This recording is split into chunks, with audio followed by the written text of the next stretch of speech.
کوئی لاکھ ہمیں پابند کرے، کوئی لاکھ ہمیں پابند کرے، اسلام کی دعوت زندہ ہے۔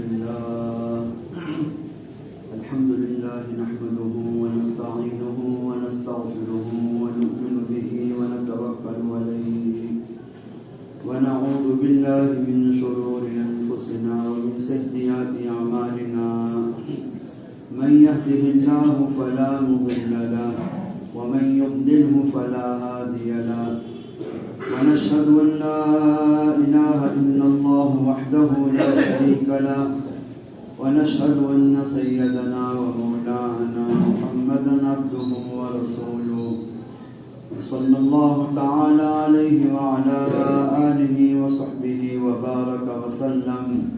وبارك وسلم تسليما كثيرا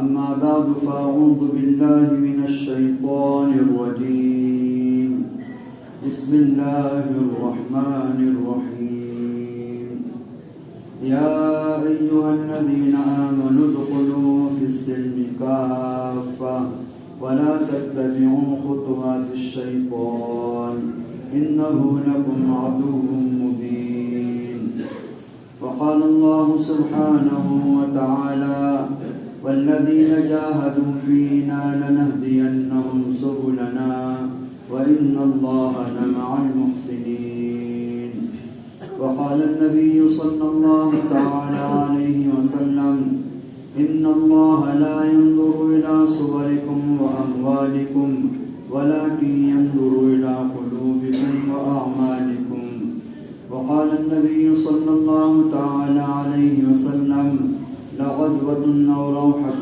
في سبيل الله خير من الدنيا وما فيها وكما قال صلى الله عليه وسلم۔ انتہائی قابل احترام بزرگ دوستوں،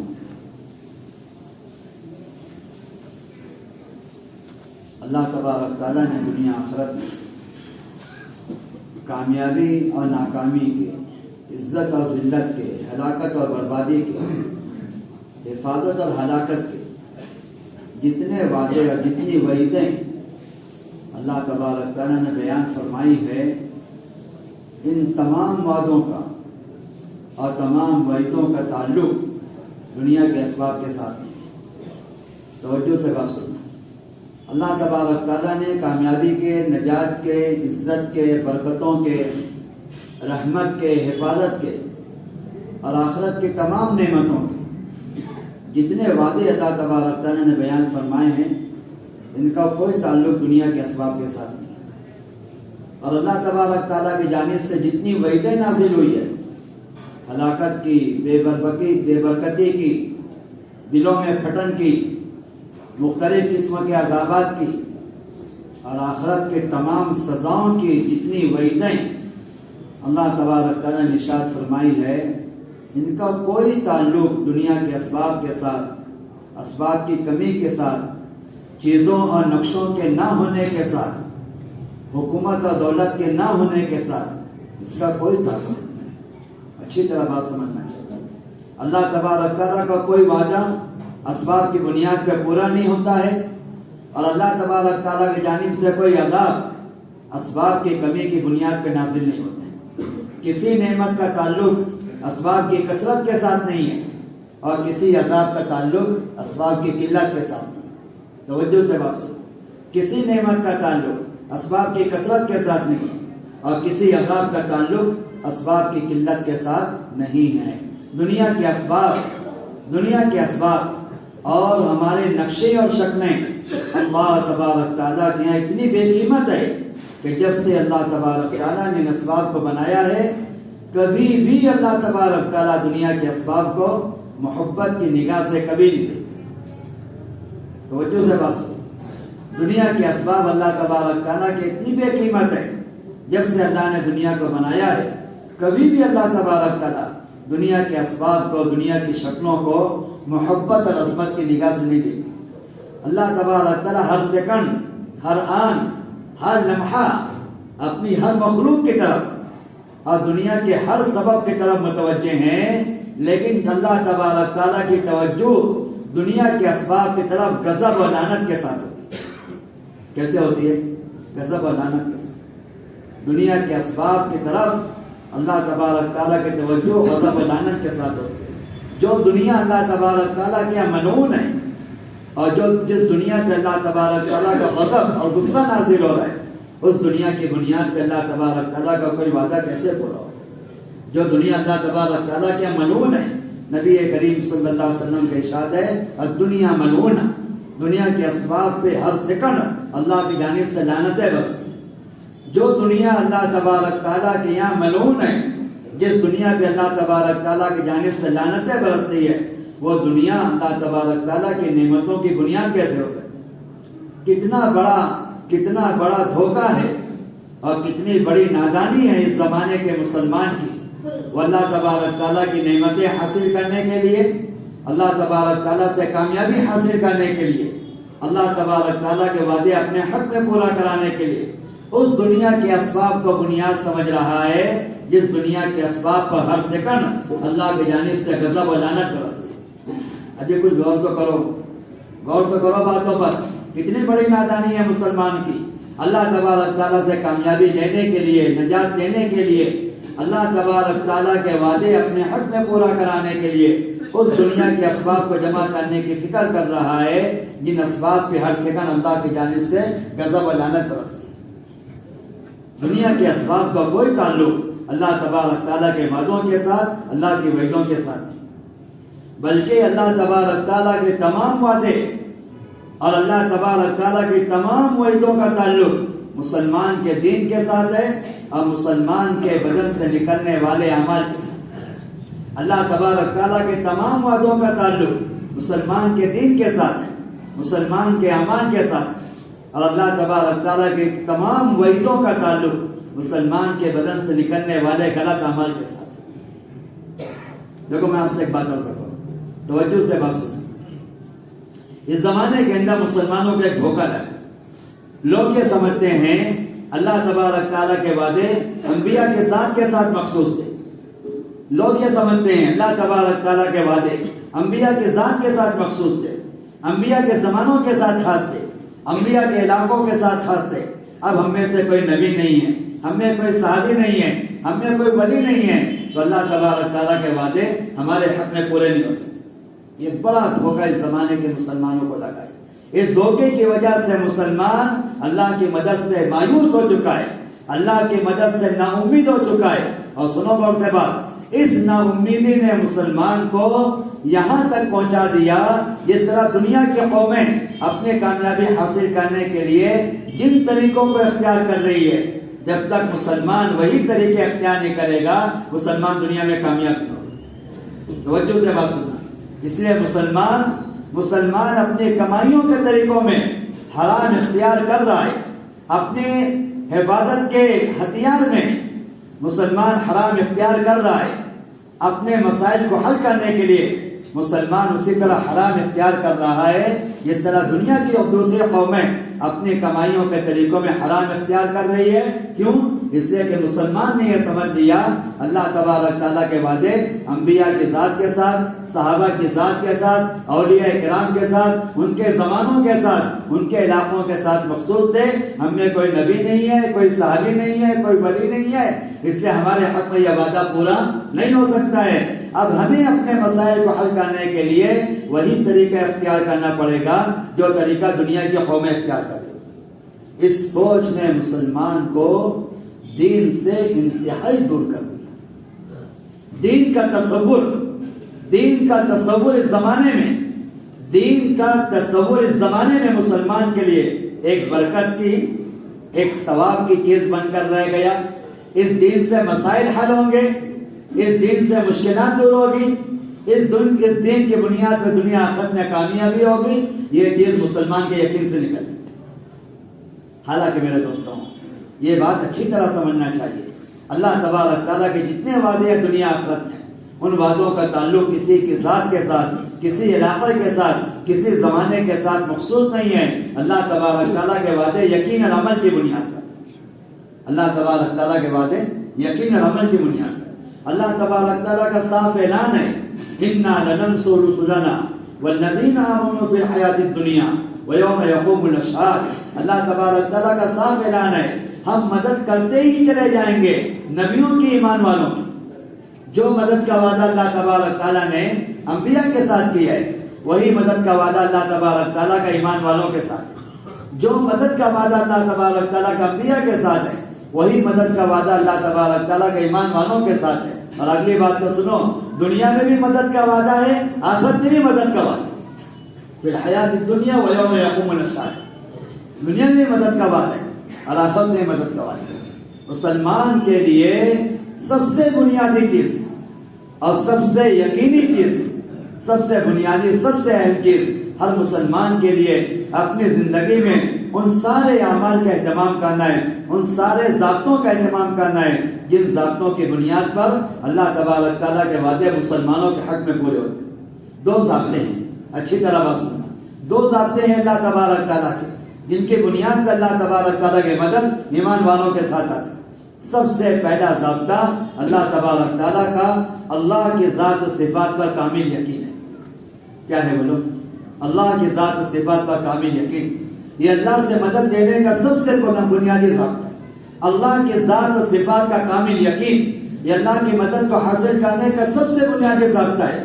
مسلمان کا یقین اللہ کی ذات پر، اس کی صفات پر، اس کی عظمت پر، اس کی بڑائی پر، اس کی طاقت اور قدرت پر جتنا کامل ہوگا، مسلمان اللہ کے غیر سے اتنا ہی بے نیاز ہوگا۔ سنو غور سے بات، مسلمان کا یقین اللہ کی ذات و صفات پر جتنا کامل ہوگا، مسلمان اللہ کے غیر سے اتنا ہی بے نیاز ہوگا۔ اور مسلمان اللہ کے غیر سے جتنا بے نیاز ہوگا، اتنا اللہ تبارک تعالیٰ کی مدد سے فائدہ ہوگا۔ اس زمانے کا مسلمان اس کے حق میں اللہ کے وعدے پورے نہیں ہو رہے ہیں، اس کی بڑی وجہ یہ ہے کہ مسلمان نے اپنے مسائل کو حل کرنے کے لیے، اپنی مشکلات کو دور کرنے کے لیے اللہ تبارک تعالیٰ کے ساتھ اللہ کے غیر کو شریک کیا۔ لوگ کہتے ہیں ہاں بھائی کرنے والی ذات اللہ کی ہے، لیکن مال بھی تو چاہیے۔ کرنے والی ذات اللہ کی ہے، حکومت بھی چاہیے۔ کرنے والی ذات اللہ کی ہے، انتظامیہ کو خوش کرنا پڑے۔ کرنے والی ذات اللہ کی ہے، دنیا کی قوموں کو اپنے ساتھ میں لے کر چلنا پڑے گا، دنیا کی قوموں کو اپنے ساتھ میں لے کر چلنا پڑے گا۔ مسلمان نے اپنے مسائل کو حل کرنے کے لیے اللہ تبارک تعالیٰ کے ساتھ اللہ کے غیر کو شریک کر لیا ہے، اس لیے بڑے بڑے اعمال کے ساتھ مسلمانوں کے حق میں اللہ کے وعدے پورے نہیں ہو رہے۔ نماز پڑھ کے مسلمان کے حق میں اللہ کے وعدے پورے نہیں ہو رہے، صدقہ دے کر مسلمان کے حق میں اللہ کے وعدے پورے نہیں ہو رہے۔ اس کی بڑی وجہ یہ ہے کہ مسلمان نے اللہ تبارک تعالیٰ کی صفات میں اللہ کے غیر کو شریک کر لیا۔ لوگ کہتے ہیں کہ ہاں شافیہ مطلق اللہ کی ذات ہے، دوا کے بغیر شفا نہیں مل سکتی۔ حفیظ اللہ تبارک تعالیٰ کی صفت ہے، ہتھیار کے بغیر حفاظت نہیں ہو سکتی۔ رزاق اللہ تبارک تعالیٰ کی صفت ہے، تجارت اختیار کے بغیر رزق نہیں مل سکتا ہے۔ کام بنانے والی ذات اللہ تبارک تعالیٰ کی ہے، لیکن مال کے بغیر کام بن بھی سکتا ہے۔ مسائل کو حل کرنے والی ذات اللہ کی ہے، لیکن جب تک میری محنت کا دخل نہیں ہوگا میرے مسئلے حل ہونے والے نہیں۔ دیکھو توجہ سے بات سننا، عام طور پر ان باتوں کے مذاکرے ہوتے نہیں ہیں، اس لیے ان باتوں کا سننا مشکل ہوتا ہے لوگوں کو، ان باتوں کا سمجھنا مشکل ہوتا ہے۔ لیکن حقیقت یہ ہے میرے دوستوں، حقیقت یہ ہے جب تک ان باتوں کے مذاکرے ہمارے درمیان میں عام نہیں ہوں گے اور مسلمان اپنے مسائل کو حل کرنے کے لیے اللہ تبارک تعالیٰ کے غیر سے بے نیاز نہیں ہوگا، اللہ تبارک تعالیٰ کی ذات و صفات کا کامل یقین دلوں میں نہیں آئے گا، اللہ تبارک تعالیٰ کے وعدے مسلمان کے حق میں پورے نہیں ہوں۔ انبیاء کرام علیہ السلام نے اپنے زمانے میں اپنی امت کے ہر مسئلے کو حل کرنے کے لیے سب سے پہلے اپنے زمانے کے انسانوں کو اللہ کی ذات و صفات کی یقین کی جانب متوجہ کیا۔ ابراہیم علیہ السلام کا ایسا یقین ہے اللہ تبارک تعالیٰ کی ذات و صفات سے ہونے کا کہ اپنے مسئلے کو حل کرنے کے لیے کسی فرشتے کی مدد بھی قبول نہیں کی. اپنے مسئلے کو حل کرنے کی کسی فرشتے کی مدد قبول نہیں کی. جبرائیل علیہ السلام آئے, پہاڑوں کا فرشتہ آیا, ہواؤں کا فرشتہ آیا, پانی کا فرشتہ آیا, دہکتی ہوئی آگ سامنے ہے, دہکتی ہوئی آگ سامنے ہے, جلا کر راکھ کر دے گی. اتنی بڑی آگ دنیا نے دیکھی نہیں ہے. اتنے بڑے بڑے فرشتے مدد کرنے کے لیے آ رہے ہیں. ابراہیم علیہ السلام نے ایک سوال کیا کہ اللہ نے آپ کو میری مدد کے لیے بھیجا ہے؟ اللہ نے آپ کو میری مدد کے لیے بھیجا ہے؟ فرشتے کہنے لگے اللہ نے بھیجا نہیں ہے, لیکن ہم اجازت دے کر آئے. اللہ نے بھیجا نہیں ہے, ہم اجازت دے کر آئے. ابراہیم علیہ السلام کہنے لگے ہمیں آپ کی مدد کی کوئی ضرورت نہیں ہے. یقین کے کمال کی بنیاد پر مسلمان فرشتوں کی مدد کا انکار کر دیتا ہے. ابراہیم علیہ السلام فرشتوں کی مدد کا انکار کر رہے ہیں. اس زمانے کا مسلمان یقین میں اتنا کمزور ہو گیا, اتنا پیچھے ہو گیا, وہ اپنے مسائل کو حل کرنے کے لیے ان مشرکین و کفار سے مدد لینا چاہتا ہے جن پر ہر سیکنڈ اللہ کا غصہ نازل ہو رہا ہے. لوگ کہتے ہیں جب تک دنیا کی قوموں کو راضی نہیں کریں گے, دنیا کی قوموں کو منا نہیں لیں گے, ان کو اپنے ساتھ میں نہیں کریں گے, ہمارے مسئلے حل ہونے والے. ابراہیم علیہ السلام نے اپنے یقین کی بنیاد پر فرشتوں کی مدد کا انکار کر دیا. ہمیں آپ کی مدد کی کوئی حاجت نہیں. اللہ کی شان دیکھیے, ابراہیم علیہ السلام نے اپنے مسئلے کو حل کرنے کے لیے اللہ تبارک تعالیٰ کے کسی غیر سے مدد طلب نہیں کی. اللہ تبارک تعالیٰ نے ابراہیم علیہ السلام کی مدد کرنے کے لیے اپنے کسی غیر کو استعمال بھی نہیں کیا. نہ کسی فرشتے کو استعمال کیا, نہ ہوا کو استعمال کیا, نہ پانی کو استعمال کیا, نہ کسی دوسری مخلوق کو استعمال کیا. براہ راست اللہ نے آگ کو حکم دیا یا نار کونی بردم و سلام, اے آگ تو ٹھنڈی ہو جا. قیامت تک آنے والے مسلمانوں کے بات سمجھائی جا رہی ہے. مسلمان اللہ کے ذات و صفات کے یقین میں جتنا کامل ہوگا اللہ تبارک تعالیٰ کی مدد کا اتنا مستحق ہو.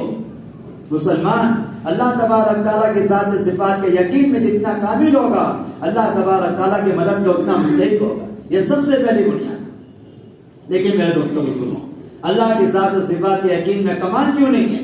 اس کی سب سے بڑی وجہ ہے اس زمانے کے مسلمان اللہ کی صفات کا تذکرہ نہیں کرتے.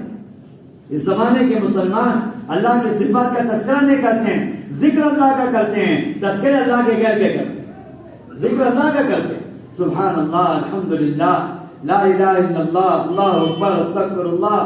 قرآن شریف کی تلاوت ہے, استغفار کا اہتمام ہے, ذکر اللہ کا کریں گے, لیکن تذکرے اللہ کے کر کے کریں.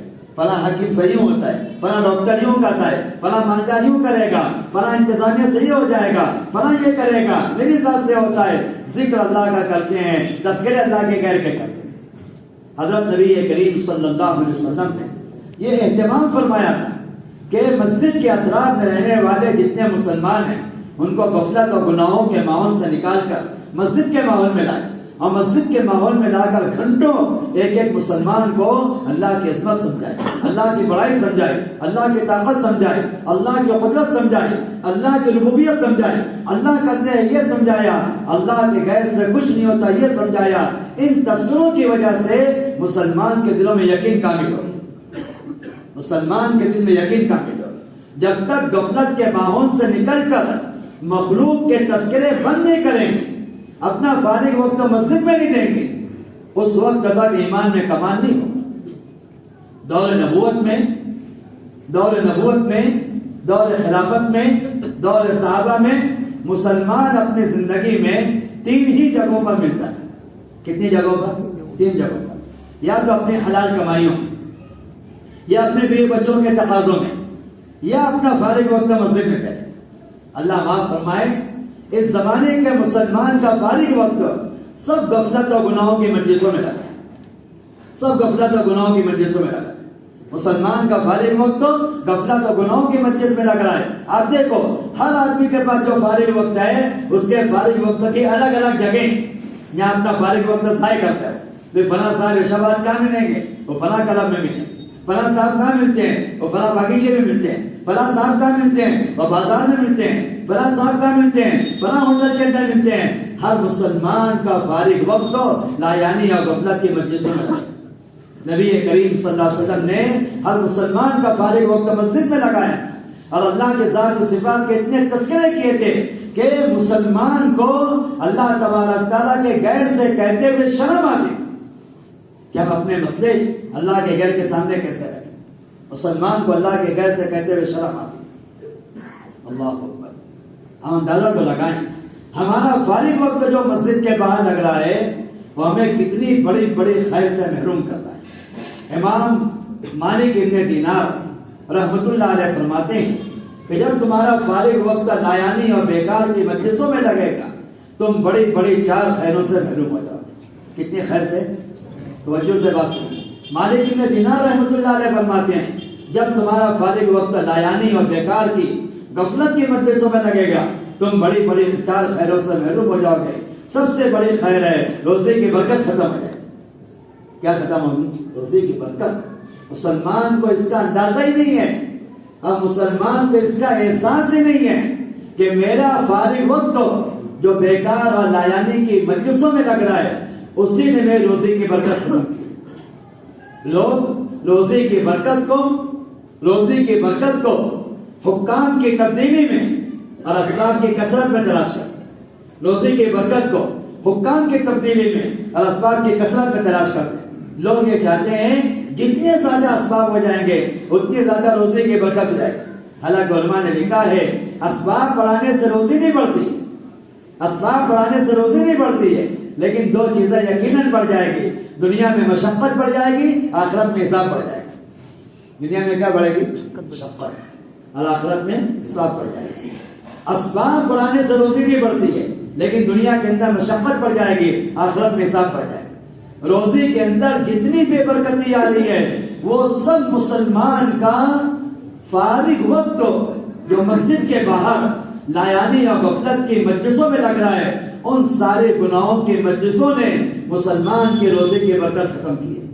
اگر مسلمان, میری بات سننا توجہ سے, اگر مسلمان اپنا فارغ وقت مسجد میں دے دے تو اللہ تبارک تعالیٰ اس کے روزے میں ایسی برکتیں ڈالیں گے جس کا تصور نہیں ہو سکتا.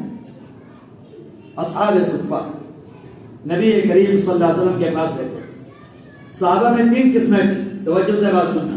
صحابہ کے اندر 3 قسمیں تھی. مسجد کو آباد کرنے کے اعتبار سے, اپنا فارغ وقت مسجد میں دینے کے اعتبار سے صحابہ کے درمیان 3 قسمیں تھی. پہلی قسم وہ تھی جو اپنا 24 گھنٹہ مسجد میں دیتے, صفہ والے, دن رات ان کا مسجد میں لگتا. دوسری قسم ہوتی جو ایک دن مسجد میں ایک دن اپنے کاروبار میں, ایک دن مسجد میں ایک دن اپنے کاروبار میں. اور تیسری قسم ہوتی دن کا آدھا حصہ اپنے حلال کمائی میں, دن کا آدھا حصہ مسجد میں, رات کا آدھا حصہ اپنے راحت و آرام میں اور رات کا آدھا حصہ اپنے مسجد کے اندر. مسلمان اپنا فارغ وقت مسجد میں دیا کرتا. رمضان کا مہینہ, اصحاب صفہ 24 گھنٹے کے لیے مسجد میں رہا کرتے. مسجد کے تقاضوں کو پورا کرنا اپنی زندگی کا مقصود بنایا. رمضان کا مہینہ چل رہا. نبی کریم صلی اللہ علیہ وسلم کا معمول تھا مغرب کی نماز کے بعد آپ ایک ایک صفہ میں سے ایک آدمی کو مدینہ کے صحابہ کے حوالے کرتے. تم انہیں لے جاؤ, تم انہیں لے جاؤ, تم انہیں لے جاؤ. وہ اپنے گھر جاتے ان کی ضیافت کرتے. کہتے ہیں ایک مرتبہ ایسا ہوا کہ مغرب کی نماز ہو گئی اور صحابہ کو لے کر کوئی نہیں گیا. سارے گھروں میں فاقہ, مدینہ کے ہر گھر میں فاقہ, کسی گھر کے اندر کھانے پینے کا انتظام نہیں تھا. سارے صفہ والے ویسے رہے.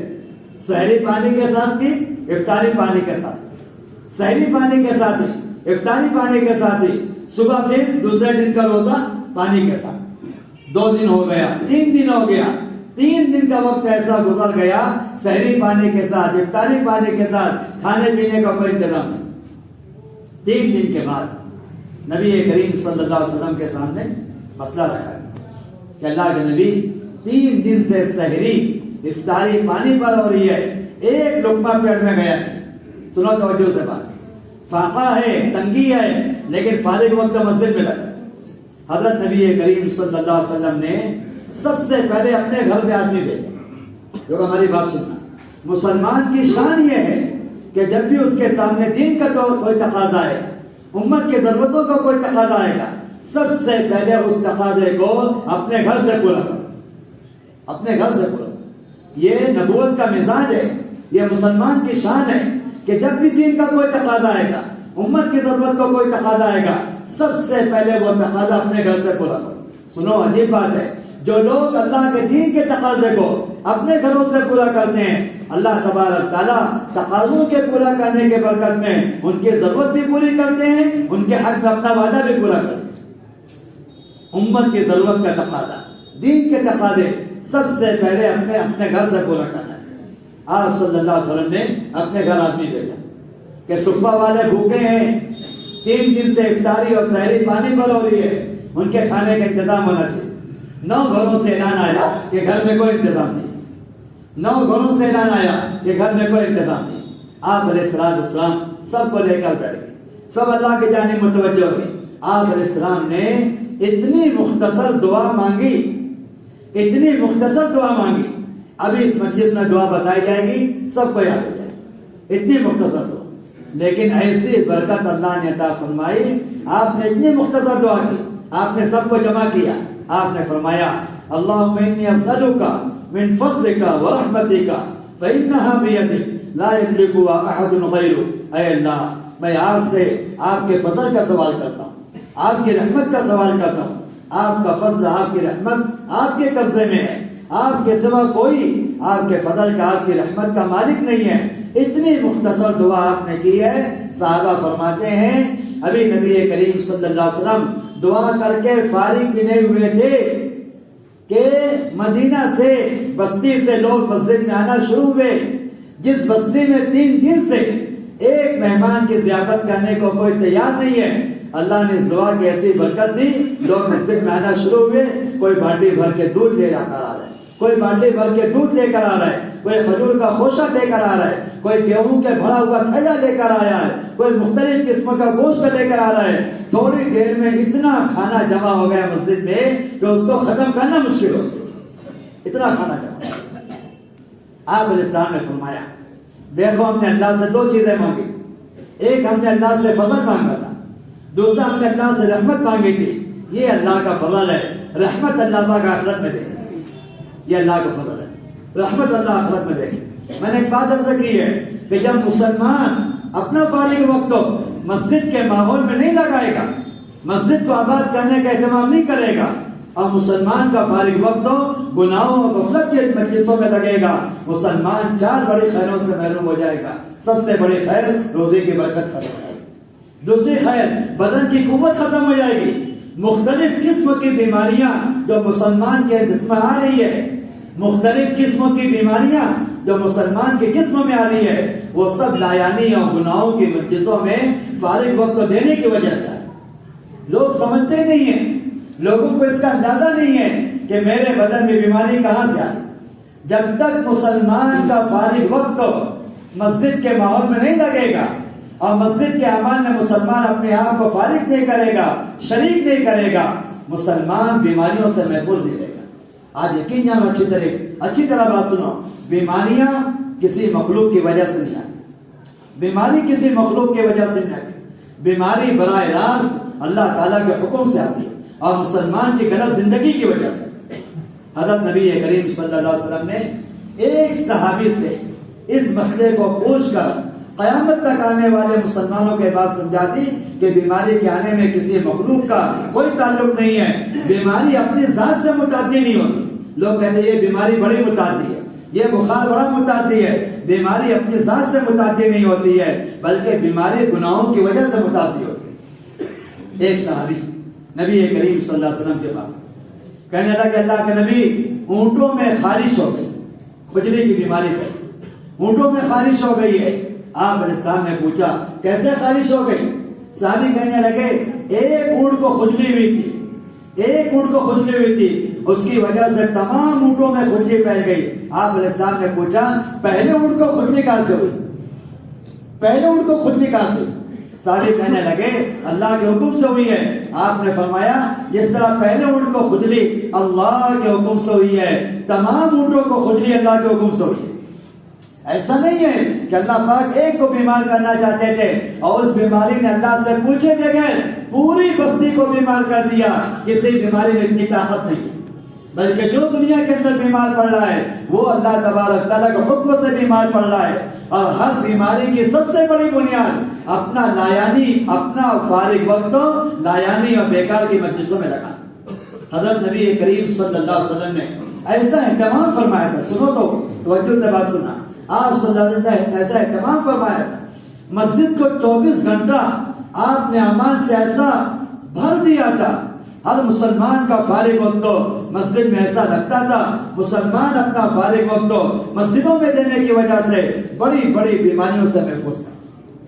عمر بن خطاب رضی اللہ عنہ ایک حکیم آپ کے زمانے میں مدینہ منورہ ہے. 1 مہینہ قیام کیا. 1 مہینہ قیام کیا. 1 مہینہ قیام کے بعد جانے لگا. امیر المومنین نے پوچھا کہاں جا رہے ہو؟ کہنے لگا کہ حضرت کیا کروں مدینہ میں رک کر، یہاں علاج معالجہ ہوتا ہی نہیں، یہاں کوئی بیمار پڑتا ہی نہیں ہے. علاج کیسے کروں؟ میرا کاروبار نہیں چل رہا ہے، میرا دھندا نہیں چل رہا ہے، علاج کیسے کروں؟ کوئی بیماری نہیں پڑتا ہے تو علاج کیسے کروں؟ حضرت عمر کہنے لگے رضی اللہ تعالیٰ، سنو غور سے بات. حضرت عمر نے یہ بات سمجھائی ہے، قیامت تک آنے والے مسلمانوں کے بات سمجھائی ہے. جب تک مسلمان کا فارغ وقت مسجدوں میں لگے گا مسلمان بڑی بڑی بیماریوں سے محفوظ رہے گا. دیکھو میں آپ تک بات سنوں، توجہ سے بات سنوں. جتنی جسمانی بیماریاں ہیں نا، جتنی جسمانی بیماری ہے یہ سب روحانی بیماری کے تابع. جتنی جسمانی بیماریاں ہیں یہ سب روحانی بیماری کے تابع ہے. پہلے مسلمان روحانی بیماری کے اندر مبتلا ہوتا ہے، روحانی بیماری جسمانی بیماری کو لاتی ہے. توجہ سے بات سننا، مشکل سے بات سمجھ آئے. پہلے مسلمان روحانی بیماری کے اندر مبتلا ہوتا ہے، روحانی بیماریاں جسمانی بیماری مبتلا کرتی. مسلمان کے دل میں اللہ تبارک تعالیٰ کی صفات کا یقین دنوں سے نکلا ہے. مسلمان کے دنوں کے اندر اللہ کی صفات کے بارے میں شک پیدا ہوا ہے. مسلمان آخرت سے غافل ہوا ہے. مسلمان گناہوں کا عادی بنا ہے، جھوٹ کا، دھوکے کا، خیانت کا، وعدہ خلافی کا. مختلف قسم کی روحانی بیماریاں مسلمانوں کے اندر آئی ہے. روحانی بیماریاں جسمانی بیماریوں کے لانے کا ذریعہ بنتی. اگر مسلمان اپنا فارغ وقت مسجد میں دے دے اور اپنا فارغ وقت مسجد میں دینے کا اہتمام کرے، اللہ پاک اس کو بڑی بڑی جسمانی بیماریوں سے محفوظ کر دے. حضرت اسماء رضی اللہ عنہ فرماتی ہے، حضرت اسماء رضی اللہ عنہ فرماتی ہے 100 سال کی عمر ہو چکی تھی. کہنے لگی الحمدللہ، اللہ کا شکر ہے 100 سال کی عمر ہو چکی ہے، میرے منہ میں کوئی دانت ہلتا بھی نہیں. کتنی عمر ہو گئی؟ 100 سال کی. میرے منہ کا کوئی دانت ہلتا بھی نہیں. میں نے ایک بات عرض کی ہے، جب تک مسلمان کا فارغ وقت مسجد میں نہیں لگے گا مسلمان بڑی بڑی 4 خیروں سے محروم ہوگا. پہلی خیر روزے کی برکت ختم ہو جائے گی، دوسری خیر بدن کی قوت ختم ہو جائے گی، تیسری خیر عبادت کی لذت سے محرومی ہوگی. عبادت کی لذت سے محرومی ہوگی. میں آپ سے کیا عرض کروں، بات مشکل سے سمجھ میں آئے گی. اس زمانے کے مسلمان کو جتنی لذت گناہوں میں اپنے آتی ہے اتنی لذت اطاعت و بندگی میں نہیں آتی. نافرمانی اور فحش اور فلمی گانوں کے سننے میں مسلمان کو جتنی لذت آتی ہے اتنی لذت مسلمان کو قرآن کے سننے میں نہیں آتی. آپ سے عرض کروں، میں توجہ سے بات سننا. اس زمانے کے مسلمان کو گناہ کرنے پر جتنی خوشی ہے گناہ کے چھوڑنے میں اتنی خوشی نہیں ہوتی. گناہ کرنے پر جتنا خوشی ہے گناہ کے چھوڑنے میں اتنی خوشی نہیں ہوتی ہے. اگلی بات سننا، اس زمانے کے مسلمان کو اگر گناہ کا موقع چھوٹ جائے، گناہ کا موقع اگر چھوٹ جائے، گناہ کا موقع چھوٹ جانے پر مسلمان کو جتنی حسرت ہوتی ہے اتنی حسرت مسلمان کو گناہ کرنے پر نہیں ہوتی. بہت مشکل سے بیٹھا ہوا تھا اور کوئی غلط چیز نکال رہا تھا، بڑی مشکل سے نکلی تھی، جس کو دیکھنا تھا. جس سے بیٹا پاس میں آیا انگلی لگ گئی اور وہ اڑ گیا. ارے کیا کر دیا تم نے؟ گناہ کا موقع ہاتھ سے نکل جائے اس پہ جتنی حسرت مسلمان کو ہے اتنی حسرت مسلمان کو، گناہ کا موقع چھوٹ جانے میں جتنی حسرت مسلمان کو ہے اتنی حسرت مسلمان کو گناہ کرنے میں نہیں ہوتی. عبادات کی لذت ختم ہو جاتی ہے. اس کی بڑی وجہ یہ ہے مسلمان کا فارغ وقت مسجد میں نہیں لگ رہا ہے. حضرت نبی کریم صلی اللہ علیہ وسلم نے ایسا اہتمام فرمایا تھا، ایسا مسجد کو امان سے بھرا تھا. مولانا حسین احمد مدنی رحمۃ اللہ علیہ فرماتے ہیں اپنی کتاب فتاوی شیخ الاسلام میں نبی کریم صلی اللہ علیہ وسلم کے زمانے میں مسجد میں روزانہ 20 اعمال ہوتے. کتنے اعمال؟ بولو تو صحیح. 20 اعمال. اب تو مسلمان کو پتہ ہی نہیں کہ مسجد کے 20 اعمال کیا. مسلمان کو پتہ ہے. لوگ تو یہ سمجھتے ہیں کہ مسجد صرف نماز کے لیے ہے. مسجد صرف نماز کے لیے ہے. مسجد کا تصور صرف نماز کے ساتھ محدود ہو کر رہ گیا. لوگ مسجد کو نماز کے لیے اتنا خاص کر چکے ہیں. اگر کوئی مسلمان نماز کے وقت کے علاوہ مسجد میں دکھائی دے, دیکھنے والوں کو ایسا تعجب ہوتا ہے. تعجب سے پوچھتے ہیں بھائی ابھی مسجد میں کیا کر, 10 بجے مسجد میں کیا کر, 3 بجے مسجد میں کیا کر, رات میں 12 بجے مسجد میں کیا کر رہے ہو. اتنا تعجب ہوتا ہے مسلمان کو اگر کوئی مسلمان مسجد میں دکھائی دے. لوگ پوچھتے ہیں مسجد میں کیا کر رہے ہو. حالانکہ اتنا بڑھنگا اور اتنا مہمل اور اتنا بیکار اور اتنا خراب یہ سوال یہ ہے جیسے کوئی مچھلی سے پوچھے پانی میں کیا کر رہی ہے. بولو نہیں پوچھ سکتے مچھلی سے کہ پانی میں کیا کر. پانی تو اس کی حیات ہے, اس کی عزت ہے, اس کی حفاظت ہے, اس کی نجات ہے. اس سے زیادہ مسجد میں رہنا مسلمان کے لیے حفاظت اور نجات کا ذریعہ. حضرت نبی کریم صلی اللہ علیہ وسلم نے ایسا پابند کیا تھا صحابہ کو. لوگ اپنا فارغ وقت مسجدوں میں دیا کرتے تھے. ابو درداء رضی اللہ عنہ فرماتے ہیں میں دمشق کی جامع مسجد میں پہنچا. عید کا دن نہ تھا, عید کا دن نہیں تھا, جمعہ کا دن نہیں تھا, کوئی نماز کا وقت نہیں تھا. 2 نماز کے درمیان کا وقت تھا.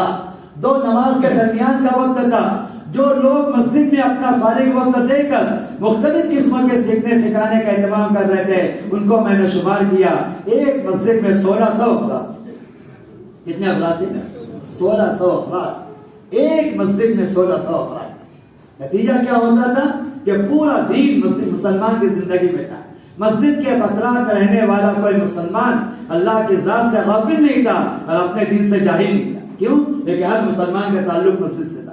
کیونکہ میرے دوستوں بزرگوں یہ بات قسم کھا کے کہی جا سکتی ہے, اللہ کی قسم کھا کے بات کہی جا سکتی ہے, جس مسلمان کا تعلق مسجد سے نہیں ہے اس کا تعلق اللہ کی ذات سے نہیں. جس مسلمان کا تعلق مسجد سے نہیں ہے اس کا تعلق اللہ تبارک تعالیٰ کی ذات سے نہیں ہے. ہم اپنا فارغ وقت مسجدوں میں دیں, ہم اپنا فارغ وقت مسجدوں میں دیں, مسجدوں میں سیکھنے سکھانے کا اہتمام کیا جاوے. انس بن مالک فرماتے ہیں, مجموع زوائد کی روایت ہے, انس بن مالک فرماتے ہیں کانوا اذا صلوا الغداۃ قعدوا حلقا حلقا. صحابہ فجر کی نماز پڑھ کے فارغ ہوتے تھے, حلقے لگا کر بیٹھ جاتے. نماز پڑھتے ہی بھاگنا, سلام پھیرتے ہی مسجد سے بھاگ جانا, سلام پھیرتے ہی مسجد سے نکل جانا. اللہ معاف فرمائے اس زمانے میں منافقین کا طریقہ تھا, مسلمان کا طریقہ نہیں تھا. مسلمان تو نماز کے بعد مسجدوں میں ایسے اطمینان کے ساتھ بیٹھا کرتے تھے. کانوا اذا صلوا الغداۃ قعدوا حلقا حلقا. جب صحابہ فجر کی نماز پڑھ کے فارغ ہوتے تھے حلقے لگا کر بیٹھ جاتے تھے. قوما یقرؤون القرآن, ایک حلقے میں قرآن سیکھا جا رہا ہے. قوما یتعلمون الفرائض, ایک حلقے میں فرائض سیکھے جا رہے ہیں. قوما یتعلمون السنن, ایک حلقے میں سنتیں سیکھی جا رہی ہے. پورا دین مسجدوں میں سکھایا جاتا ہے. 600 سال تک. کتنے سال تک؟ 600 سال تک مسجد کے باہر کوئی مدرسہ نہیں تھا, کوئی بلڈنگ نہیں تھی, کوئی بنگلہ نہیں تھا, کوئی درسگاہ نہیں تھی جس میں دین کے سیکھنے سکھانے کا اہتمام ہوتا تھا. پورا دین مسجدوں میں سکھایا جاتا. مسجد عبادت گاہ تھی, مسجد درسگاہ تھی, مسجد دارالقضا تھی, مسجد تعلیم گاہ تھی. پورا دین مسجدوں کے اندر سکھایا جاتا تھا. الف سے لے کے یا کر کلمہ نماز سے لے کے بڑے بڑے فرائض اور بڑے بڑے مسائل مسجدوں میں سکھائے جاتے. ہر مسلمان کا گہرا تعلق مسجد سے. میں نے ایک بات عرض کی پیارے بھائی, توجہ سے بات سنتے چلیں. جب تک مسلمان اپنا فارغ وقت مسجد میں نہیں دے گا, مسلمان 4 بڑے خیروں سے اپنے آپ کو محروم رکھنے سے بچا نہیں سکتا. پہلی خیر روزے کی برکت ختم ہو جائے گی. دوسری خیر بدن کی قوت ختم ہو جائے گی. تیسری خیر عبادت کی لذت نکل جائے گی. اور چوتھی خیر یہ ہے دین کا علم مسلمان بھول جائے گا. دین کا علم مسلمان بھول جائے گا. اس لیے میرے دوستوں یہ بات عرض کر رہا ہوں میں, اللہ تبارک تعالیٰ کے وعدے اپنے حق میں پورا کرانے کے لیے سب سے بنیادی چیز ہے اللہ کے ذات صفات کا کامل یقین ہونا چاہیے. اور اللہ تبارک تعالیٰ کے ذات و صفات کا کامل یقین اسی وقت دلوں کے اندر پیدا ہوگا جب اپنا فارغ وقت مسجد میں دے کر گھنٹوں مسلمان اللہ کی قدرت، اللہ کی بڑائی، اللہ کی ربوبیت، اللہ کی کبریائی کے تذکرے جب تک نہیں کرے گا اللہ کی ذات و صفات کا یقین کامل نہیں ہوگا۔ پہلی بنیاد۔ دوسری بات بنیاد سمجھو، اللہ تبارک تعالیٰ کے وعدوں کو اپنے حق میں پورے کرانے کے لیے اپنی زندگی میں کامل دین شرط ہے۔ کتنا دین شرط ہے؟ دیکھو توجہ سے بات سننا۔ ناقص دین، ادھورا دین، جزوی دین اسی طرح مسلمان کو ناکام بنائے گا جس طرح پوری بے دینی مسلمان کو ناکام بنائے گا۔ توجہ سے بات سننا۔ ادھورا دین، ناقص دین، جزوی دین اسی طرح مسلمان کو ناکام بنائے گا جس طرح پوری بے دینی مسلمان کو ناکام بنائے گا۔ دین میں فیصد نہیں چلتا ہے، فیصد دنیا میں چلے۔ دین میں فیصد نہیں چلتا ہے، فیصد دنیا میں چلتا ہے۔ ایک مزدور نے آپ کے پاس کام کیا، سنو توجہ سے بات، ایک مزدور نے آپ کے پاس کام کیا، اس نے 10% کام کیا۔ کتنا کام کیا؟ او بھائی سونے بات، 10% کام کیا۔ وہ 10% مزدوری کا مستحق ہے، 10% مزدوری کا مطالبہ کرے گا اور مالک اس کو 10% مزدوری حوالے کرے گا کہ آپ نے 10% کام کیا ہے، 10% مزدوری لے لو۔ فیصد کا نصاب اور فیصد کا معاملہ دنیا میں چلتا ہے، دین میں نہیں چلتا ہے۔ اچھی طرح بات سمجھ لینا، اگر مسلمان 10% دین پہ عمل کرے گا، 90% دین کو چھوڑ دے گا، توجہ سے بات سن لو، 100% دین کو چھوڑنے والوں پر جو اللہ تبارک تعالیٰ کا عذاب آئے گا، 90% دین چھوڑنے والوں پر اللہ کا وہی عذاب آئے گا۔ ایسا نہیں ہے کہ 10% دین پہ عمل کرنے والوں کے ساتھ 10% دین پہ عمل کرنے والوں کے ساتھ 10% اللہ کے وعدے پورے ہو جائیں گے، 10% مسائل حل ہو جائیں گے، 10% اللہ کی رحمت نازل رہے گی۔ ایسا نہیں ہوگا، کیونکہ اللہ تبارک تعالیٰ کا مطالبہ کامل دین کا۔ کیسا مطالبہ ہے بولو؟ کامل دین کا اللہ تبارک تعالیٰ کا مطالبہ ہے۔ یا ایھا الذین آمنوا ادخلوا فی السلم کافہ، اور ایمان والو پورے ایمان میں پورے دین میں داخل ہو جاؤ، پورے مسلمان بنو، پورے دین میں داخل ہو جاؤ۔ توجہ سے بات سننا، غور تو کرو، اس آیت شریفہ کا شان نزول کیا ہے؟ توجہ سے بات سننا، اس آیت شریفہ کا شان نزول کیا ہے؟ غور کرو، یہ آیت کس واقعے کا سامنے رکھ کر نازل کی گئی ہے؟ مسلمان کی عبرت کے لیے اس آیت کا شان نزول سمجھنا کافی ہے۔ کچھ یہود مسلمان ہوئے، کچھ یہود مسلمان ہوئے، اسلام لانے سے پہلے یہودی تھے۔ یہود اپنے مذہب میں اونٹ کا گوشت استعمال نہیں کرتے، یہود اپنے مذہب میں اونٹ کا گوشت استعمال نہیں کرتے۔ کچھ یہودی مسلمان ہو گئے، مسلمان ہونے کے بعد کہنے لگے کہ ہم مسلمان ہو چکے ہیں، اسلام میں اونٹ کا گوشت کھانا فرض نہیں ہے، واجب نہیں ہے، ضروری نہیں ہے، اختیاری چیز ہے، تو لاؤ ہم اونٹ کا گوشت نہ کھائیں تاکہ تھوڑی سی رعایت پچھلے دن کی بھی ہو جائے، تھوڑی سی رعایت پچھلے دن کی ہو جائے۔ ہم مسلمان ہیں، اسلام ہمیں قبول ہے، اسلام میں اونٹ کا گوشت کھانا کوئی فرض نہیں ہے، کوئی واجب نہیں ہے، کوئی لازم نہیں ہے، ہم نہیں کھاتے ہیں تاکہ اسلام کی بھی رعایت ہو جائے گی اور پچھلے دن کی بھی رعایت ہو جائے گی۔ اس پر یہ آیت کریم اللہ نے نازل فرمائی، ادخلوا فی السلم کافہ، پورے مسلمان بن جاؤ۔ جب اسلام میں داخل ہو گئے ہو، اب پچھلے دن کی رعایت نہیں چلے گی۔ اللہ معاف فرمائے، اس زمانے کے مسلمان نے دین کو چھانٹ لیا ہے، بالکل اسی طریقے سے، توجہ سے بات سننا، بالکل اسی طریقے سے آپ گوشت کے بازار میں جاؤ، گوشت بیچنے والا گوشت لے کر کھڑا ہے، کوئی اس میں سے کلیجہ لیتا ہے، کوئی اس میں سے دل لیتا ہے، کوئی اس میں سے دماغ لیتا ہے، کسی کو چاند پسند ہے، کسی کو دست پسند ہے، ہر آدمی اپنی پسند کے اعتبار سے جانور کا جزا چھانٹ لیتا ہے۔ اللہ معاف فرمائے، اس زمانے کے مسلمان نے اپنے حالات کے اعتبار سے، اپنے ماحول کے اعتبار سے، اپنی سمجھ کے اعتبار سے، اپنے تجربات کے اعتبار سے لوگوں نے دین کو چھانٹ لیا۔ کوئی نماز پر مطمئن ہو گیا، کوئی زکات پر مطمئن ہو گیا، کوئی غریبوں کی مدد کرنے پہ مطمئن ہو گیا، کوئی یتیموں کی مدد کرنے میں مطمئن ہو گیا، کوئی مسجد مدرسے کی تعمیر پر مطمئن ہو گیا، کوئی ہر سال حج عمرہ کرنے میں مطمئن ہو گیا۔ ناقص دین پہ مسلمان راضی ہو گیا، کامل دین زندگی میں نہیں ہے۔ اچھی طرح بات سمجھنا پیارے بھائیوں، ناقص دین اسی طرح مسلمان کو ناکام بنائے گا جس طریقے سے پورا بے دینی مسلمان کو ناکام بنانے والا۔ لیکن اللہ تبارک تعالیٰ کا وعدہ، اللہ تبارک تعالیٰ کا مطالبہ ہر مسلمان سے کامل دین ہے۔ کیسا مطالبہ ہے بولو؟ کامل دین کا مطالبہ ہے. جب تک دین کا کمال زندگی میں نہیں آئے گا اللہ تبارک تعالیٰ کے وعدے پورے نہیں. اللہ اکبر. سنو تو صحیح. جب صحابہ کے زمانے میں ایک سنت کا اہتمام نہ کرنے پر، کس پر بولو؟ ایک سنت کا اہتمام، ایک سنت کے استحضاء پہ نہیں، ایک سنت کو چھوڑنے پہ نہیں.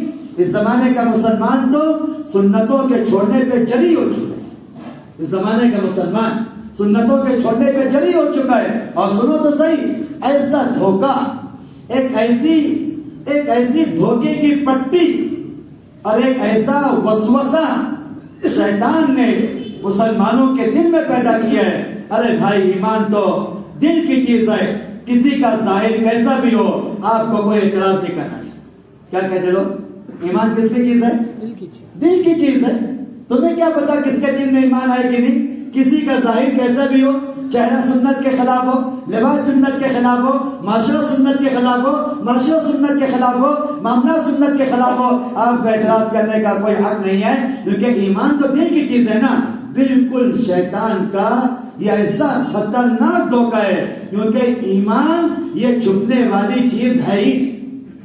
جس کے دل میں ایمان ہوگا وہ زندگی میں سنتوں کی شکل میں ظاہر ہوگا. بولو بھائی، اندر کی روح جو ہے یہ چھپنے کی چیز ہے. بولو بھائی، اندر روح ہوتی ہے، چھپنے کی چیز ہے. روح اپنی ذات کے اعتبار سے مخفی ہے لیکن اپنے اثرات کے اعتبار سے ظاہر ہے. بولو بھائی، روح اپنی ذات کے اعتبار سے مخفی ہے لیکن اپنے اثرات کے اعتبار سے ظاہر ہے. ہم سب یہاں بیٹھے ہوئے ہیں، ہم سب کے بدن میں روح ہے. آپ بتاؤ، کسی روح والے کو اپنے روح کے وجود کو بتانے کے لیے کوئی تقریر کرنا پڑتی ہے، کوئی بیان کرنا پڑتا ہے؟ بولو بھائی، کوئی اشتہار دینا پڑتا ہے، کوئی اخبار کے اندر اعلان کرنا پڑتا ہے؟ اس کے بدن کی ہر حرکت بتا رہی ہے اس کے اندر روح موجود ہے. جس کے دل میں ایمان ہوگا اس کا ظاہر سنتوں کا اہتمام والا ہوگا. اس کا ظاہر کا سنتوں کا اہتمام کرنا بتائے گا اس کے دل میں ایمان موجود ہے. اس کے دل میں ایمان موجود ہے. اس لیے آپ دیکھو، حضرت نبی کریم صلی اللہ علیہ وسلم نے اللہ تبارک تعالیٰ کے احکام کے خلاف ورزی پر، اللہ تبارک تعالیٰ کے احکام کے خلاف ورزی پر آپ نے ایمان کی نفی کی. آپ نے ایمان کی نفی کی ہے. تو اللہ تبارک تعالیٰ کے حکم کی خلاف ورزی ہو گئی. آپ نے بولا فلاں شخص ایمان والا نہیں ہے، فلاں شخص ایمان والا نہیں ہے، فلاں شخص ایمان والا نہیں ہے. کیا مطلب؟ اندر کا ایمان اطاعت کی شکل میں، اندر کا ایمان اتباع سنت کی شکل میں، اندر کا ایمان اللہ کے اطاعت بندگی کی شکل میں ظاہر ہوگا. یہ دھوکہ ہے مسلمانوں کو کہ ایمان تو دل کی چیز ہے، کسی کا ظاہر کیسا بھی ہو ظاہر پہ اعتراض نہیں کرنا چاہیے. یہ شیطانی دھوکہ ہے. جب دل میں ایمان ہوگا ظاہر سنتوں سے آراستہ ہوگا. جب دل میں ایمان ہوگا تو ظاہر بولو سنتوں سے آراستہ ہوگا. جب دل میں ایمان ہوگا ظاہر سنتوں سے آراستہ ہوگا. اس لیے میرے دوستوں بزرگوں، جب تک دین کامل نہیں ہوگا زندگی میں اللہ تبارک تعالیٰ کے وعدے پر. میں ایک بات عرض کر رہا ہوں، صحابہ ایک سنت کا اہتمام نہیں کر پائے مشغولی کی وجہ سے. جان بوجھ کے نہیں چھوڑی ہے، جان بوجھ کے نہیں چھوڑی ہے، تقاضے کی وجہ سے، مشغولی کی وجہ سے ایک سنت کا اہتمام نہیں ہو پایا. اللہ تبارک تعالیٰ کی مدد رکی ہوئی ہے. صحابہ ہیں، اللہ کے راستے میں نکلے ہوئے ہیں، دشمن قلعے میں موجود ہے، مقابلہ ہو رہا ہے، فتح نہیں ہو رہی ہے، کافی دن ہو گیا، اللہ تبارک تعالیٰ کی جانب سے نصرت و مدد نازل نہیں ہو رہی ہے. صحابہ آپس میں غور کرنے لگے، ضرور کوئی سنت چھوٹی ہے. کیا کہنے لگے؟ بولو ادھر توجہ سے بات سنو، ضرور کوئی سنت چھوٹی ہے، اس لیے اللہ کی مدد نازل نہیں ہو رہی ہے. ارے دوستوں بزرگوں، ایک سنت کا اہتمام نہ کرنے پر، ایک سنت کا اہتمام نہ کرنے پر، تقاضے کی وجہ سے، مشغولی کی وجہ سے ایک سنت کا اہتمام نہ کرنے پر اللہ کی مدد نصرت نازل نہیں ہو رہی ہے. اس زمانے کا مسلمان جان بوجھ کر سنتیں چھوڑ رہا ہے. اللہ کی رحمتیں کیسے نازل ہو؟ جان بوجھ کے سنت چھوڑ. بلکہ عجیب بات ہے، لوگ سنت کو چھوڑتے ہیں سنت ہونے کی وجہ سے. سنت کیوں چھوڑتے ہیں؟ سنت ہونے. ارے یہ چھوڑ دو، کیوں؟ سنت ہی تو ہے. صحابہ سنت پہ عمل کرتے تھے سنت ہونے کی وجہ سے. اس زمانے کا مسلمان سنت چھوڑ رہا ہے سنت ہونے کی وجہ سے. جب تک میرے دوستوں بزرگوں مسلمان کی زندگی میں دین کامل نہیں ہوگا، جب تک مسلمان کی زندگی میں دین کامل نہیں ہوگا اللہ کے وعدے پورے نہیں ہوں. ہمارا حال عجیب ہے. جب ایمان کا نمبر آئے گا آدمی اپنے آپ کو پابند سمجھتا ہے کہ ہاں بھائی اللہ کے ذات و صفات ایمان رکھنا ضروری ہے.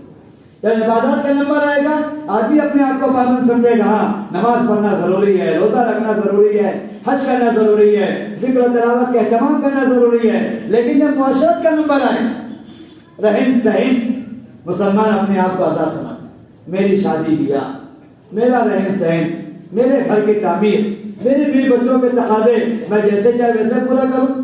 جب معاملات کا نمبر آئے گا مسلمان اپنے آپ کو آزاد سمجھے گا، میرے معاملات، میری تجارت، میرا لین دین میں جیسے چاہے ویسے کروں. جب اخلاق کا نمبر آئے گا مسلمان اپنے آپ کو آزاد سمجھتا ہے، میں اپنی زندگی جیسے چاہے گزاروں.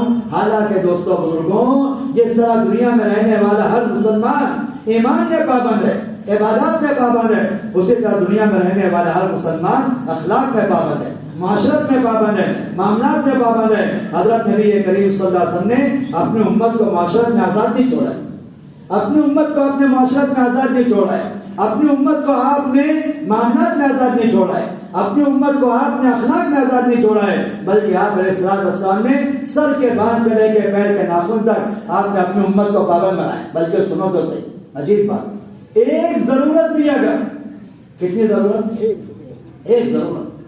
ایک ضرورت بھی اگر مشرکین و کفار کے طریقے پر پوری کی گئی، ایک ضرورت بھی اگر مشرکین و کفار کے طریقے پوری کی گئی، تو اللہ کے نبی نے قیامت تک آنے والے مسلمانوں کو بات سمجھائی ہے، تمہارا ایک ضرورت میں مشرکین کا، کفار کا، یہود و نصارہ کی اتباع کرنا براہ راست تمہارے ایمان کو زخمی کرنا ہے.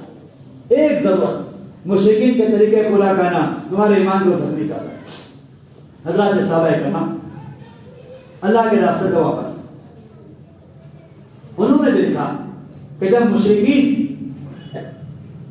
کسی جنگ سے واپس ہوتے تھے تو اپنے سارے ہتھیار ایک درخت پہ لٹکا دیا کرتے.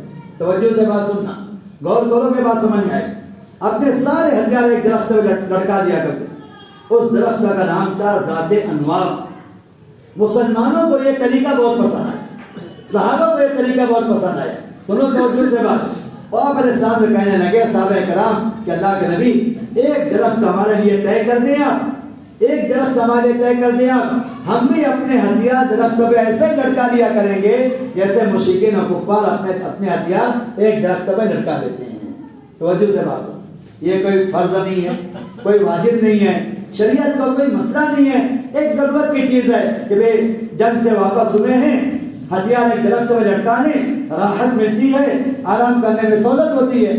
حضرت نبی کریم صلی اللہ علیہ وسلم نے قیامت تک آنے والے مسلمانوں کے بعد سمجھائی، ایک ضرورت میں مشرکین و کفار کے طریقے پر چلنا مسلمانوں کا براہ راست ان کے ایمان کو چوٹ پہنچائے گا اور ان کے ایمان کو زخمی کرے گا اور انہیں کفر و شرک تک پہنچا دے گا. جیسے ہی صحابہ نے آپ نے سامنے بات رکھی، آپ نے فرمایا تمہارا مطالبہ کرنا کسی درخت کو طے کرنے کا، ہتھیار لٹکانے کے لیے تمہارا مطالبہ بالکل ایسا ہے جیسے بنی اسرائیل نے مطالبہ کیا. اللہ کے نبی موسیٰ علیہ السلام سے کہا اللہ کے نبی ہمارے ایک معبود ایسا بنا دو جیسے ان کے لیے معبود ہے.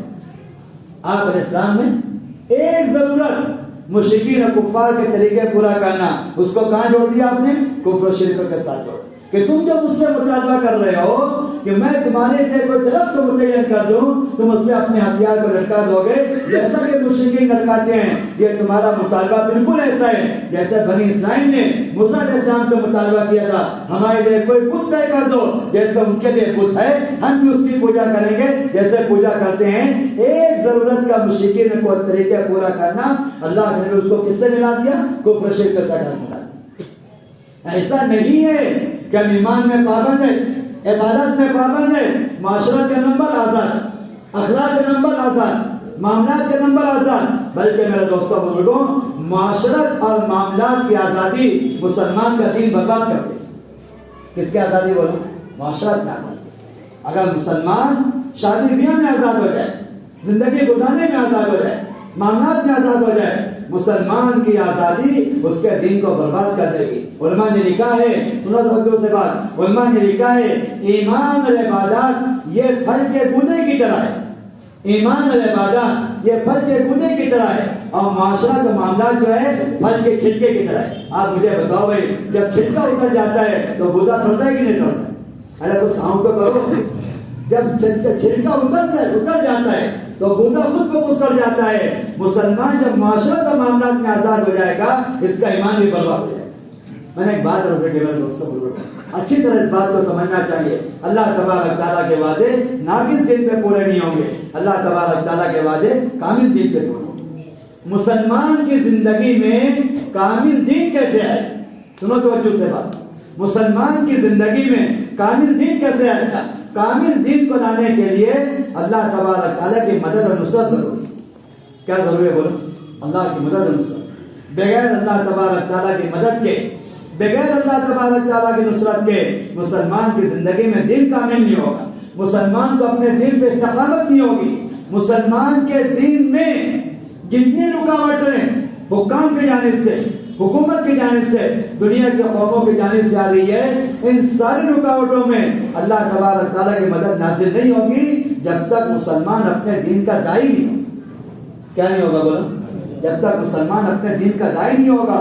لیکن جب تک مسلمان اپنے دین کا داعی نہیں بنے گا، مسلمان کے دین پر اللہ تبارک تعالیٰ کی مدد اور نصرت کا نزول نہیں ہوگا. اللہ تبارک تعالیٰ نے اپنی مدد اور نصرت کو نازل کرنے کے لیے، اللہ تبارک تعالیٰ نے اپنی مدد اور نصرت کو نازل کرنے کے لیے شرط قرار دیا ہے مسلمان اللہ کے دین کا مددگار بنے. کیا شرط دیا بولو؟ مسلمان اللہ کے دین کا مددگار بنے. اللہ تعالیٰ صاحب ارشاد فرماتے ہیں یا ایھا الذین آمنوا ان تنصروا اللہ ینصرکم. ایمان والو اگر تم اللہ کے دین کی مدد کر رہے ہو اللہ تمہاری مدد کرے گا. اللہ کے دین کی مدد کسے کہتے ہیں؟ سنو توجہ سے بات. اللہ کے دین کی مدد کسے کہتے ہیں؟ اس زمانے کے مسلمانوں کو دھوکہ یہ لگا ہے، لوگ مسلمان کی مدد کرنے کو دین کی مدد سمجھتے ہیں. بھوکے کو کھانا کھلا دیا، لوگ سمجھتے ہیں دین کی مدد کر رہے ہیں. پیاسے کو پانی پلا دیا، لوگ سمجھتے ہیں دین کی مدد کر رہے ہیں. بے گھر کے لیے گھر بنا دیا، لوگ سمجھتے ہیں دین کی مدد ہے. بے نکاح کے نکاح کرا دیا، لوگ سمجھتے ہیں دین کی مدد. اچھی طرح سمجھتے ہیں یہ مسلمان کی مدد ہے، یہ دین کی مدد نہیں. دین کی مدد کسے کہتے ہیں؟ دین کی مدد کسے کہتے ہیں؟ دین کی مدد کہتے ہیں اپنی جان و مال قربان کر کے ایک ایک مسلمان کو غفلت اور گناہوں کے ماحول سے نکال کر اللہ تبارک تعالیٰ کی نافرمانی اور گناہوں سے نکال کر اللہ کے اطاعت و بندگی پہ کھڑا کرنا، اس کو دین کی مدد ہے. دین کی دعوت دین کی مدد ہے. دین کی دعوت دین کی مدد ہے. اللہ کے دین کو لے کر اللہ کے راستے میں چلنا پھرنا دین کی مدد ہے. مسلمان جب دین کی دعوت پر ہوگا اللہ تبارک تعالیٰ کی مدد اس کے ساتھ ہوگی. جب تک مسلمان کی دین کی دعوت پر ہے بڑی بڑی حکومتیں مل کر مسلمان کو اپنے دین سے ہٹا نہیں سکتی. کیا وجہ ہے؟ مسلمان جب تک اپنے دین کا داعی ہے اللہ کی مدد اس کے ساتھ. عبداللہ ابن حذافہ صاحب رضی اللہ عنہ عیسائی بادشاہ نے قید کر دیا. عیسائیت کی دعوت ایمان کے چھوڑنے کے بعد اور بہت بڑی لالچ آپ کے سامنے پیش کہنے لگا کہ ایمان چھوڑ دو، عیسائیت قبول کر لو، اپنی بیٹی سے تمہارا نکاح کر دے، اپنی بیٹی سے تمہارا نکاح کر دے اور میری آدھی سلطنت تمہارے حوالے کر دے. اتنی بڑی بات. عیسائی بادشاہ کا داماد بننا اور جہیز میں کیا مل رہا ہے؟ پوری آدھی سلطنت. اور جب میں مر جاؤں گا تو میرے مرنے کے بعد میری پوری سلطنت کے اکیلے مالک بن جاؤں. بادشاہ نے بات پوچھی. حضرت عبداللہ بن حذافہ کہنے لگے کہ تو اپنی بیٹی کی بنیاد پر اور اپنی سلطنت کی بنیاد پر میرے ایمان چھیننے کی بات کر رہا ہے. ساری کائنات اور عرب کی ساری سلطنت کا اکیلے مجھے مالک بنا دے، عرب کی ساری بادشاہت کا اکیلے مجھے مالک بنا دے اور ساری دنیا کی عورتیں میرے نکاح میں جمع کر دے. پلک جھپکنے کے برابر ایمان کو چھوڑ کر عیسائیت کو قبول کرنا اور پھر دوبارہ ایمان کو قبول کرنا اتنا بھی مجھے گوارا نہیں. اتنی استقامت صحابہ کو اپنے دین پر تھی. اس کی کیا وجہ ہے؟ صحابہ اپنے دین کے داعی تھے. اس زمانے کا مسلمان اپنے دین کا داعی نہیں رہا، نتیجہ یہ ہوا مسلمان اپنے دین پہ عامل بھی نہیں رہا. اس زمانے کا مسلمان اپنے دین کا داعی نہیں رہا، نتیجہ یہ ہوا مسلمان اپنے دین کا عامل نہیں رہا. کیوں؟ اس لیے کہ بغیر دعوت کے دین کامل نہیں ہوگا.